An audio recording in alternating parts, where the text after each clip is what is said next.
اللہ کے دین کی محنت کو لے کر اللہ کے راستے میں نکلا ہوا تھوڑی دیر کھڑا ہو گیا، اس کی عبادت سے بھی افضل اس کا تھوڑی دیر کھڑا ہونا ہے۔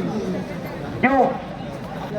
وہ عبادت کر رہا ہے اپنے لیے، اور یہ کھڑا ہوا ہے کہ ساری دنیا کے انسان جہنم کی آگ سے بچ جائے، اور یہ ساری دنیا کے انسان جنت میں چلے جائیں، اور ساری دنیا کے انسان اچھی زندگی گزارنے لگے۔ اس کا دل کا جذبہ سارے عالم کا ہے، اس لیے اس کا ثواب اس سے کئی گنا زیادہ ہے۔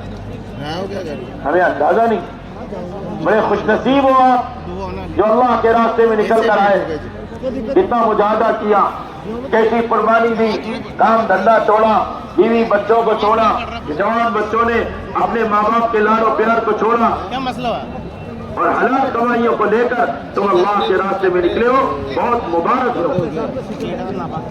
ایک صحابی نے پوچھا، حضور میرے پاس 6000 سونے کے سکے ہیں۔ 6000، ارے کتنے ہزار بولو؟ 6000 سونے کے سکے ہیں، اور وہ مدینے میں ہے، اور کہہ رہے ہیں کہ میں اس سارے سونوں کے سکوں کو مدینے میں خیر کے کام میں، نیکی کے کام میں خرچ کر دوں، یعنی سارا مال اللہ کے لیے دے دوں، اور میں جماعت میں نہ جاؤں۔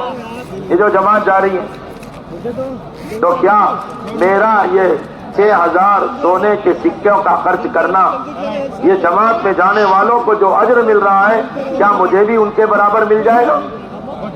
آپ سوچو، اللہ کے نبی صلی اللہ علیہ وسلم نے ارشاد فرمایا، اللہ کے راستے میں جانے والوں کے برابر تجھے اجر کیسے ملے گا، جبکہ اللہ کے راستے میں نکل کر کوئی آدمی سو رہا ہو۔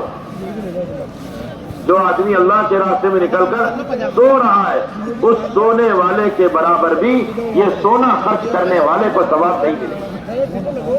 تو اللہ کے راستے کا سونا قیمتی، اللہ کے راستے کا کھڑا ہونا قیمتی، اللہ کے راستے کا چلنا قیمتی۔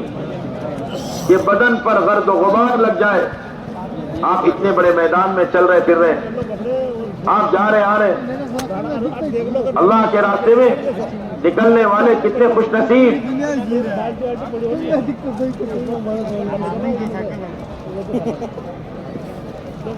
اللہ اکبر، یہ گرد و غبار جو بدن پر لگ گیا، ناک کے نتنوں میں گیا، معدے میں گیا، اللہ کے نبی صلی اللہ علیہ وسلم نے ارشاد فرمایا، اللہ کے راستے کا گرد و غبار جہنم کے دھواں کو حرام کر دیتا ہے۔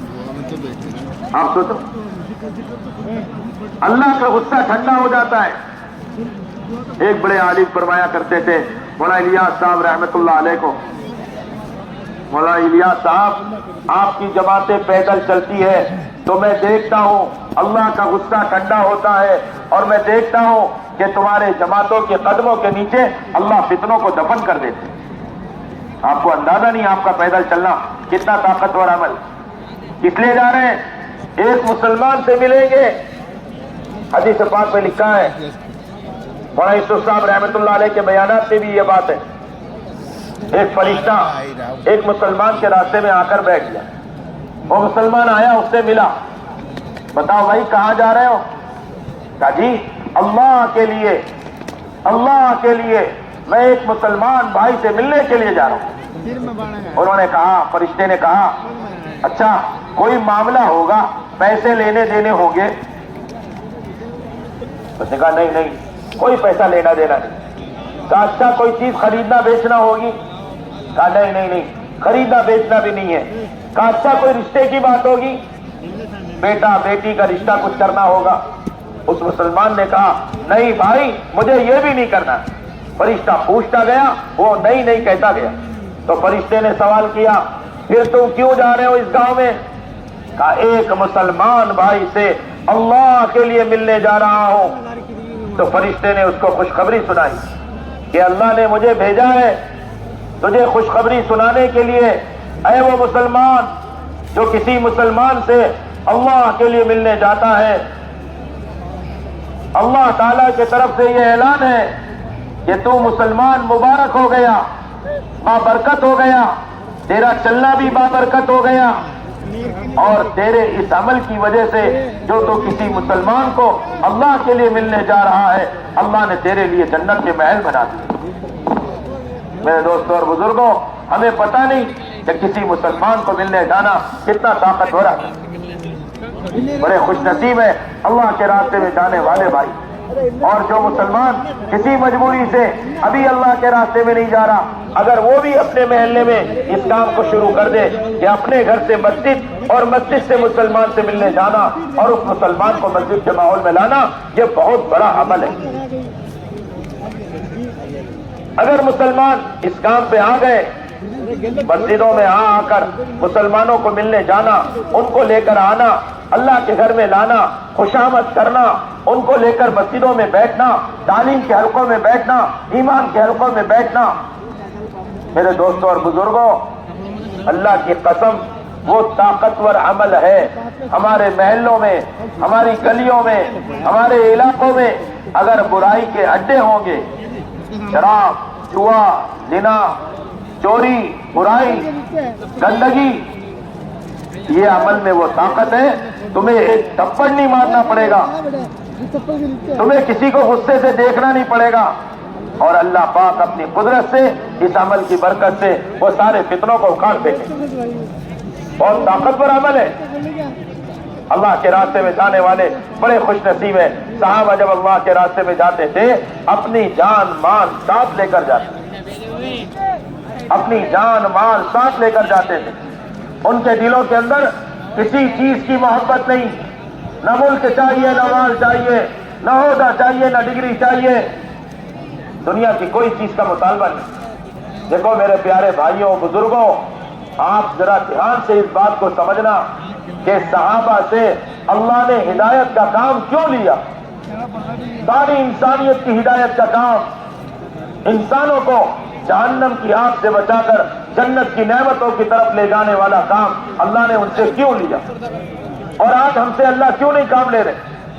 سمجھنے کی کوشش کرو مجھے۔ اس کی دو بنیاد، ایک تو ان کے دلوں میں کسی ملک مال، کسی چیز کا، کسی رنگ برنگی چیزوں کا، کسی کی زمین کا، کسی کے اسلحے کا، دل کے اندر اس کو حاصل کرنے کا کوئی مطالبہ نہیں، کوئی طلب نہیں، کوئی محبت نہیں۔ دل پاک، تمہیں تمہارا ملک مبارک، تمہیں تمہارا عہدہ مبارک، تمہیں تمہاری زمینیں مبارک، تمہارے محلات مبارک، تمہاری تجارتیں مبارک، تمہاری منڈیاں مبارک، ہمیں کچھ نہیں چاہیے، ہمیں تمہارا ملک مال نہیں چاہیے۔ سارے مسلمان کا یہ جذبہ دربار میں پہنچ گئے رستم کے، حضرت مغیرہ ابن شعبہ رضی اللہ عنہ، اس کو سمجھانے کے لیے، ایک بات کہنے کے لیے، اس کو متوجہ کرنے کے لیے ان سے بات کرنا شروع کی۔ اس نے کہا کیوں آئے ہو؟ کہ جی ہم اس لیے آئے ہیں، یہ سارا مال اور سارا محل، سارے خزانے، سارے پیداوار اور سارا نفع ہمارا ہے، ہم لینے کے لیے آئے۔ وہ ایک دم گھبرا گیا کہ بھائی اس کا کیسا، تمہارا کیسا ہے؟ یہ کرسی میری، محل میرا، باغ میرے، پیداوار میری، میں بادشاہ ہوں اس ملک کا۔ اس نے کہا اللہ کے نبی نے ہمیں بتایا کہ جو ایمان اور اعمال کی محنت کریں گے اللہ کی زمین پر اللہ انہیں خلیفہ بنائیں گے۔ اس نے کہا کہ آپ کے نبی کو کیسے پتا چلا؟ یہ اللہ نے ایک کتاب اتاری ہے آسمان سے، جو اللہ آسمان سے کتابیں اتارتا ہے، اس نے آخری کتاب اتاری ہے قرآن شریف۔ انا نحن نزلنا الذکر وانا لہ لحافظون، ہم نے قرآن اتارا ہے، ہمیں اس کی حفاظت کرنے والے ہیں۔ اللہ نے قرآن میں یہ بات فرمائی ہے، وعد اللہ الذین آمنوا منکم وعملوا الصالحات ليستخلفنهم في الارض، اللہ کا وعدہ ہے ایمان اور اعمال کی محنت کریں گے، ہم ان کو پوری زمین کی خلافت دیں گے۔ تو وہ گھبرا کے کہنے لگا، بادشاہ گھبرا کے کہنے لگا اگر ہم اسلام قبول کر لیں تو ان کے دل میں تو ملک مال کی لالچ نہیں تھی نا، وہ تو سمجھانے اور متوجہ کرنے کے لیے کہہ رہے تھے۔ کہنے لگے تم اسلام قبول کر لو گے تو سارا سب کچھ تمہارا ہے، ہم سب کچھ چھوڑ کر چلے جائیں گے۔ بولے گے آؤں گا، یہ نہیں کہ بھائی آنے جانے کا خرچہ تو دے دو، آ جائیں گے۔ کچھ نہیں چاہیے، ملک نہیں، مال نہیں، منڈیاں نہیں، تجارت نہیں، سارا سب کچھ تمہارا، نہ حاکم بننا ہے۔ بہت خوش ہو گیا، کہنے لگا ایسا مذہب تو بہت اچھا مذہب ہے، ایسا اسلام تو بہت ہی اچھا ہے۔ اس نے فیصلہ بدلا، کہنے لگا اگر اسلام قبول نہ کرے تو ہم تمہارے ملک میں رہیں گے، تمہارے مالداروں سے مال لیں گے، تمہارے غریبوں پر لگائیں گے۔ کہنے لگا ارے یہ مذہب تو بہت ہی اچھا ہے۔ دیکھ لو، دشمن بھی اسلام کی تعریف کرتے تھے کیونکہ مسلمانوں کے دل ان کی چیزوں سے پاک تھے۔ آج ہمارے دلوں کے اندر بھئی یہ بھی ڈاکٹر بن رہے، ہمیں بھی بننا ہے، ان کی منڈیاں ہیں ہماری بھی ہونا چاہیے، ان کی دکانیں ہیں ہماری بھی ہونا چاہیے۔ اسلام زندگیوں میں نہیں، جو چیز ان کے پاس ہے ہمیں بھی وہ چاہیے۔ تو پھر اللہ تعالیٰ نے ساری دنیا کے انسانوں کو دنیا جنت بنا کے دی ہے، مسلمانوں کو دنیا قید خانہ بنا کے دیا ہے۔ دوسری بات صحابہ کے دلوں میں جو تھی، اللہ نے جو ان سے کام لیا، بہت سمجھنے کی بات ہے۔ ہم چاہے جماعت میں جا رہے ہو، چاہے ہمارے مسلمان بھائی اپنے مقام پر واپس جا رہے، بات کو سمجھنے کی کوشش کریں۔ صحابہ سے اللہ نے یہ ہدایت کا کام، ساری انسانوں کی بھلائیوں کا کام اللہ نے جو لیا، اس کی دوسری بنیاد یہ تھی کہ صحابہ کو تکلیف پہنچانے والے